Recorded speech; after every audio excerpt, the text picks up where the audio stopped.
열왕기하 19장 14절부터 19절 말씀 마음을 집중하시고 함께 읽어보십니다.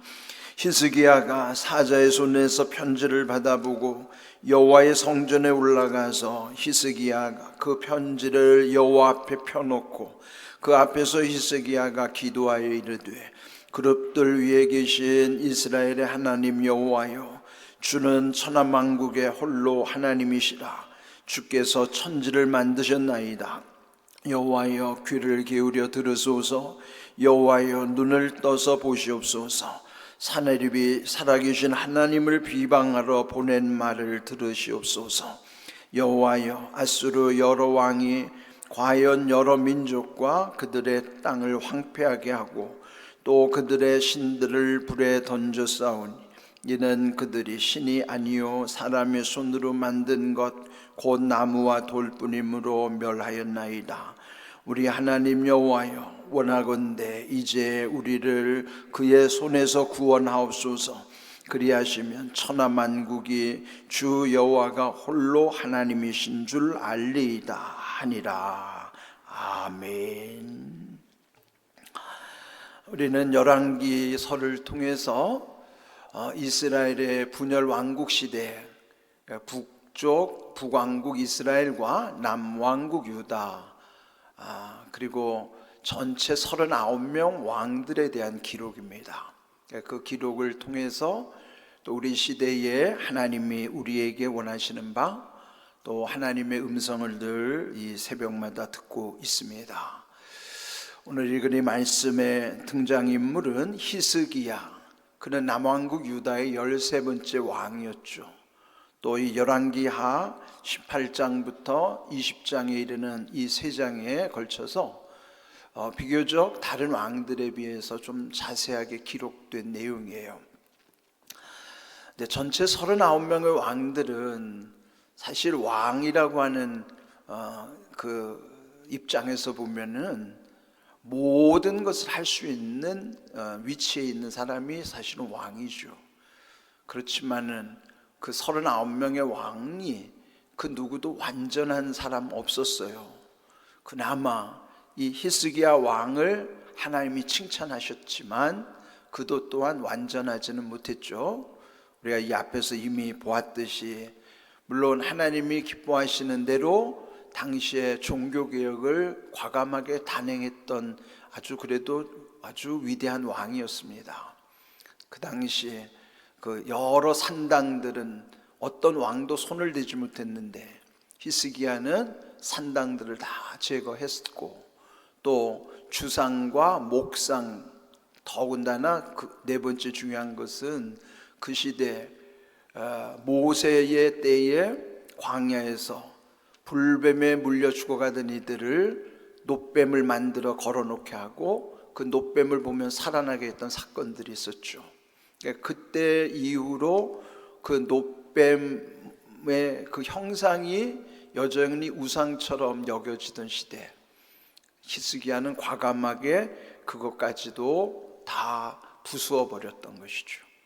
그러니까 산당과 주상, 목상, 그 노뱀까지, 하나님 아닌 우상과 관련된 모든 것들을 다 제거할 만큼 히스기야는 아주 하나님이 그를 다윗의 견줄 만큼 칭찬했던 왕이었습니다.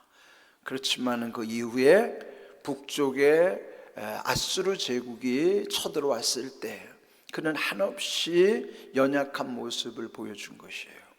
그리고 결국 그 아수르 왕 사내립이 지금 이 남왕국 유다를 쳐들어와서 그들을 위협하고 있는 상황. 여기 19장에 보면은 그 사내립의 협박을 받았을 때 그가 어떻게 했던가? 그는 먼저 굵은 배를 두르고 여호와의 성전에 들어갔더라. 근데 여기에서 중요한 게 반전이는 거예요. 그가 무너져 가다가 다시 회복되는 기회는 그가 잃어버렸던 신앙을 다시 신앙의 회복으로부터, 그는 다시 그가 굵은 배를 둘렀다는 것은 하나님 앞에 철저한 회개와 더불어 성전에 들어가서 하나님께 기도하는 거죠. 그리고 그 측근에 있는 사람들과 함께 또 굵은 배를 입도록 하고, 또 당시 이사야 선지자에게 사람을 보내서 이러이러한 형편을 또 전한 다음에 함께 하나님께 기도해달라. 이제 이렇게 본인뿐만 아니라 측근, 그 다음에 이사야 선지자까지, 그는 뭐예요? 연합하는 거예요. 그러니까 이런 모습이 우리의 신앙의 회복에 아주 중요한 힌트를 얻는 거예요.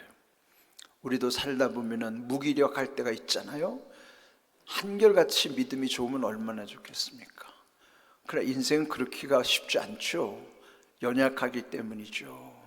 그러니까 늘 널뛰듯이 오르락 내리락 하고, 엎어졌다 뒤집어졌다 엎치락 뒤치락 하고, 그 우리 인생의 모습입니다.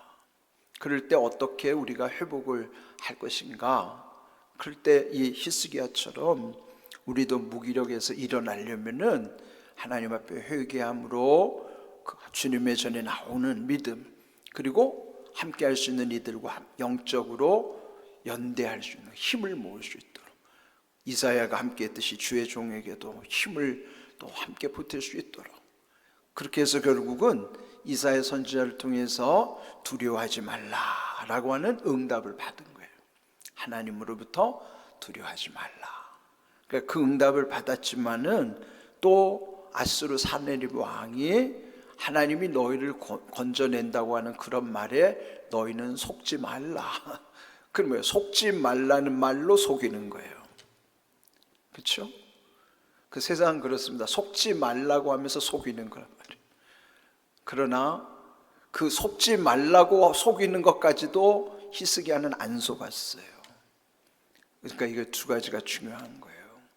하나님이 함께 하시기 때문에 두려워하지 말라라는 그 말씀을 붙잡는 것과, 또 이렇게 속이지 말라고 하는 그런 것까지도 속이는 현실을 늘 우리가 아주 마음에 두면서 그런 일에도 속지 않는 것이죠.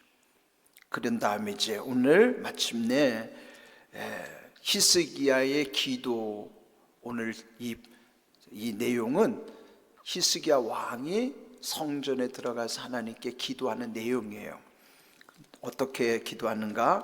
이것도 아주 중요합니다. 14절, 히스기야 왕이 사자의 편, 이제 사신들로부터 받은 손에서, 그 사자들의 손에서 편지를 받아봤다. 이 편지가 뭐냐면 아수르 왕이 보낸 협박 편지죠. 그 협박 편지를 받고 나서 여호와의 성전으로 올라가는 거예요. 그리고 그 성전 안에 들어간 다음에 편지를 여호와 앞에 펼쳐놓았다. 오늘 제목이 여호와 앞에 펴놓고 그랬어요. 여기 히스기야가 여호와 앞에 펴놓은 것은 자기를 협박하는 아수르 왕의 편지를 펴놓은 거예요. 이건 하나의 상징적인 의미지만, 우리도 어떤 문제를 하나님 앞에 일단은 펴놓아야 되잖아요. 여러분도 주님 앞에 나오면은 먼저 여호와 앞에 펴놓아야 되는 거예요. 펴놓아야 되는 거면 여러분 안에 있는 문제들을 내놓아야 된단 말이에요. 편지라고 하는 거는 다름 아닌 편지 속에는 사연이 존재하잖아요. 그 편지가 좋은 사연이든지 나쁜 사연이든지, 여기는 지금 히스기야가 받은 편지는 나쁜 사연이에요. 그러나 어떤 내용이든지 하나님 앞에 펼쳐놔야 됩니다. 우리 안에 있는 모든 것 하나님 앞에 펼쳐놓고, 그 다음 이제 15절부터 19절은 히스기야가 기도하는 내용이에요. 첫 번째 어떻게 기도할까요? 그룹들 위에 계신 이스라엘 하나님 여호와여. 지성소 안에는요, 그 간 중앙에 법궤를 모신 두 돌판이 들어가 있는 법궤가 있고, 증거궤라고도 하죠. 그 위에 이렇게 천사, 그룹 천사라고 하는 두 천사가 서로 마주보고 날개를 쫙 펴고 마주보고 있는, 그게 그룹이에요. 그룹 천사. 그래서 여기 지성소 안에 있는 그룹 천사들 위에 계신 이스라엘 하나님 여호와여. 지성소 중심에 있는 하나님, 그런데 그 하나님은 또 천하 만국의 홀로 하나님이시네. 홀로 하나님 뭐예요? 한 분 하나님이시네. 세상에 여러 잡신들이 있다 하더라도 그건 아무것도 아닌 우상들이고, 오직 참신은 홀로 하나님이 한 분밖에 없다는 것이죠. 그는 하나님의 하나님 되심을 이 히스기야가 고백하는 거예요. 여러분, 기도하러 나서 먼저 이렇게 하나님을 불러야죠. 이스라엘의 하나님 여호와여, 그 하나님 부르는 거죠. 근데 그 하나님이 내게는 어떤 하나님인가를 고백하는 내용이 중요한 거예요. 그러니까 한마디로 한 분 하나님이신 그 하나님이 또 어떤 분인가? 주는 천하만국의 홀로 한 분이신 하나님일 뿐만 아니라 천지를 만드신 하나님이신, 천지를 창조하신 하나님, 하나님의 하나님 되심을 고백하는 거예요. 우리 기도할 때 내 모든 것을 주님께 내어놓으면은 그 하나님은 내게 어떤 하나님이신가? 내게 믿는 바 나의 하나님은 어떤 하나님이신가? 하나님의 하나님 되심을 그 기도 속에 먼저 고백하는 거예요. 홀로 한 분이신 하나님, 그분은 천지를 지으신 창조하신 하나님이에요. 그러면 천하 만물을 하나님이 지으셨으면은 하나님이 모든 것도 다 해결하실 수 있잖아요. 비록 히스기야는 왕이라 하더라도 왕이 자기 마음대로 할 수도 없는 이 형편에서, 그러나 자기는 아무것도 아닌 무능한 왕이더라도 왕 중의 왕이신 하나님, 만왕의 왕이신 하나님은 전능하신 하나님이에요. 모든 것을 하실 수 있는 하나님. 그 모든 것을 하실 수 있는 하나님은 뭘 하신다는 거예요? 하게 하시고 되게 하시는 하나님이에요. 하게 하시는 하나님이 함께 하시면 내가 할 수 없는 것도 나는 할 수 있게 되겠죠. 또 아무것도 할 수 없는 형편이지만 하나님이 되게 하시면 되는 거죠. 하게 하시면 할 수 있고 되게 하시면 되는 거예요. 그럼 내가 믿는 하나님은 전능하신 하나님이요, 하게 하시는 하나님이니까 하시는 하나님이에요. 하시는 하나님은 하게 하시는 하나님, 되게 하시는 하나님, 그 하나님을 내가 믿는 거죠. 여러분, 기도는 하나님과 나와의 단독자의 관계예요. 누구도 개입할 수가 없어요. 독대한다 이 말이죠. 유명한 사람 앞에 둘이 마주 앉았다고만 생각해도 그거 얼마나 대단한 일이에요. 그런데 우리가 사람과는 그렇게 엄청난 긴장 관계를 가지고 때로는 두렵기도 하고 설레기도 하고 기대도 하고, 그런데 정작 하나님하고 나 사이에 단독자로 만나는데 독대를 하는데 그런 긴장감 있어요? 없잖아요. 그러니까 우리가 믿음도 없는 거예요. 내가 독대하는 하나님, 나와 함께 지금 단둘이 마주하시는 하나님에 대한 아무런 기대도 없고 긴장도 없고 설렘도 없고, 그거 무슨 믿음입니까? 그게 사람한테는 그리 하면서 나보다 조금 힘센 사람 만나는데도 막 두근거리고 기대하고 설레고, 정작 하나님 앞에 그렇습니까? 안 그렇잖아요. 그럼 우리가 믿음이 없다는 얘기죠. 정작 내가 믿는 하나님이 그런 대단한 하나님이라면 하나님 앞에 나오는 게 그 자체만으로도 얼마나 기쁜 일이고 설레고 감사한 일이에요. 새벽에 이 주님의 전을 나올 때 발걸음이 그래서 가벼운 거예요. 그래서 저는 새벽이 얼마나 좋은지 몰라요. 하루 중에 하나님과 내가 이렇게 조용한 가운데 단둘이 만날 수 있다는 게 얼마나 설레는지 몰라요. 그래서 저는 새벽에 너무너무 기쁘고 감사하고 설레고 막 그래요. 지금 이 히스기야는 이런 위기 상황에서 내가 믿는 하나님과 단둘이 지금 성전 안에서 내가 믿는 하나님이 어떤 하나님인가를 지금 고백하는 거예요.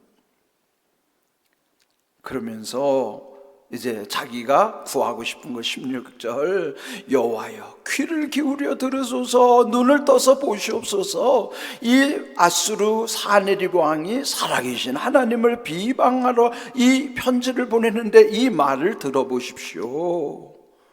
여호와여, 아수르 여러 왕이 과연 여러 민족과 그들의 땅을 황폐하게 했고, 지금 비방했을 뿐만 아니라 황폐하게 했고요.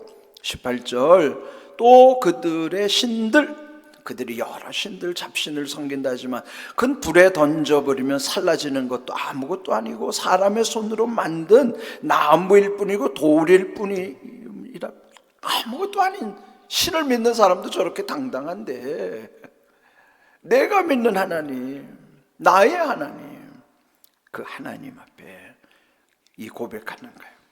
그리고 19절, 우리 하나님 여호와여, 원하건대 이제 우리를 그의 손에서 구원하옵소서. 그리하시면 천하만국의 주 여호와가 홀로 하나님이신 줄 알리이다. 그들이 알게 해달라는 거죠. 나만 홀로 하나님이심을 고백하는 것이 아니라 하나님이 응답하심으로, 하나님이 역사하심으로 저들, 하나님을 알지 못하는 저들 또한 우리의 하나님이 유일하신 하나님, 여기에 세상에 홀로, 천하에 홀로 한 분 하나님이심을 저들도 알도록 해 주십시오. 그는 뭐예요? 하나님의 하나님 되심을 저들도 보게 하여 주시옵소서.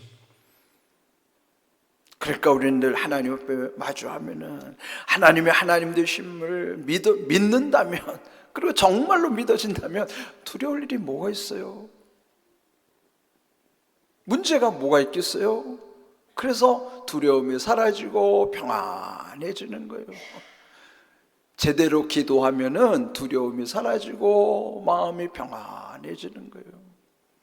그리고 홀로 한 분 하나님이심을, 하나님의 하나님 되심을 나만이 아니라 모든 이들도 알도록, 그게 전도하는 거 아닐까요? 전도를 따로 떼서 생각하니까 어렵지, 내 삶 속에 전도는 한 부분이죠. 그렇게 모든 게 다 연결되어 있으니까. 히스기야가 이렇게 지금 하나님 앞에 기도하는 이 히스기야의 기도, 그래서 우리 기도할 때에도 히스기야처럼 내가 믿는 하나님이 어떤 분인가를 하나님 앞에 막 고백하는 거죠. 하나님 이런 분이시지 않습니까? 네? 하나님, 이 성경에 우리에게 계시된 하나님의 모습, 하나님의 하나님 되심에 우리가 마음껏 찬양하는 거예요. 그렇게 잘했던 왕이 다윗이에요. 다윗은 역대상 29장 11절 12절에 보면 여호와여, 위대하신가, 권능과 영광과 승리와 위엄이 다 주께 속하여 싸우니 천지에 있는 것이 다 주의 것이로소이다. 여호와여, 주권도 주께 속하여 싸우니 주는 높으사 만물의 머리심이니이다. 부와 귀가 주께로 말미암고 또 주는 만물의 주제가 되사 손에 권세와 능력이 있사오니 모든 사람을 크게 하심과 강하게 하심이 주의 손에 있나이다. 다윗이 하나님께 그렇게 고백했어요. 하나님이 들으시면은 다윗이 자기가 왕인데, 그 다윗은 어린아이같이 나의 왕은 하나님이십니다, 하나님 전지전능하시기 때문에 하나님의 손에는 그런 권세와 능력이 있음을 고백하는 거예요. 우리도 다윗처럼 그렇게 고백해야죠. 내가 믿는 하나님이 어떤 하나님인가를 고백하는 정도가 자기 믿음의 분량이에요. 여러분이 어떤 하나님을 섬기십니까? 한 분 하나님을 섬기지만 다 다른 하나님을 섬긴다니까요. 그게 자기 믿음의 하나님이란 말이에요. 그러니까 여러분, 하나님은 정말 전지전능하신 하나님을 믿는다면 우리의 삶이 세상의 온갖 두려움을 떨치고 내 마음이 어떤 형편에서도 평안해야 하는 게 맞아요. 오늘 여기 여호와 앞에 펴놓은 것처럼 여러분, 하나님 앞에 뭘 펴놓을 것입니까? 이 기도라고 하는 것은 결국 구원이 전제된 다음에 형통의 약속이 이루어지게 하시는 거예요.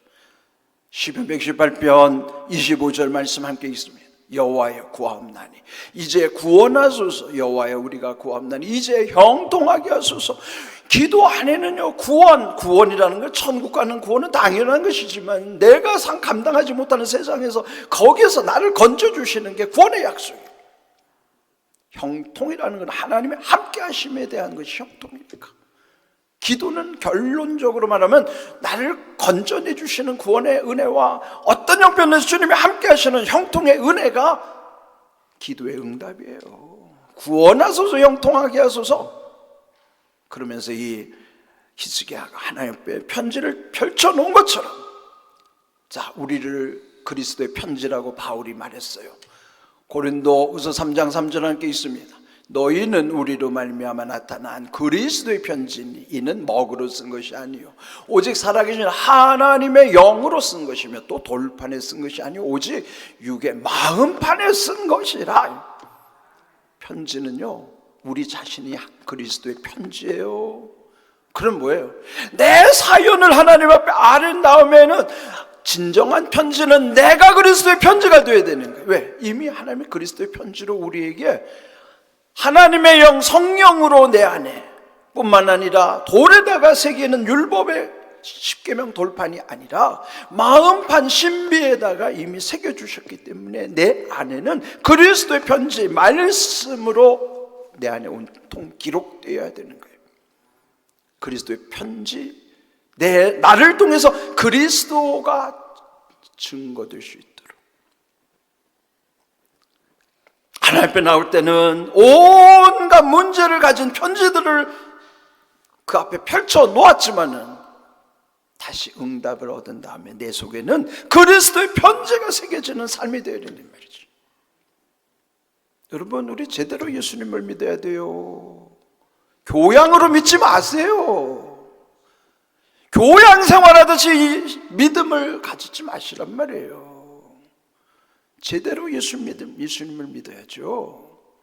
이런 귀한 은혜를 누리시는 삶, 여러분도 하나님 앞에 펼쳐놓으시고 여러분 안에 그리스도의 편지가 새겨지는 삶, 그런 귀한 은혜가 있기를 주님의 이름으로 축복합니다. 아멘.